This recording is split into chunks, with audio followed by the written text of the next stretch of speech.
Hivyo nitakuwa nimeongea na nimeahidi kwa watu wazima kwamba sitoelezea chanzo ni nini. Watu tu wabaki kujua ni hivyo. Mimi sitaki mambo kujifunga funga. Niko kwenye lengo kwenye ndoa. Siko kwenye ndoa, siko kwenye ndoa, kwani tufiche fiche. Mimi ni kuzibeba bahati yako, mimi nisibebe bahati yangu. Niliona comment yake kwenye page yako ya Instagram, ali-comment pale baada ya kupost ile wajeusi. Akasema acha kuweka mambo mtandaoni.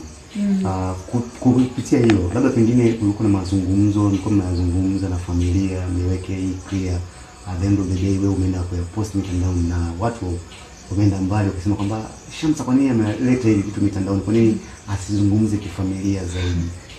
Unajua bwana, watu sio kielewa kwamba of course niliona comment yake na mimi nikamjibu pale clear kabisa. Na alianza kunipigia simu, nikapigia sana simu, mimi nikasipokea, namkatia. Kuna mimi namkatia ndio akaamua kwenda kucomment pale.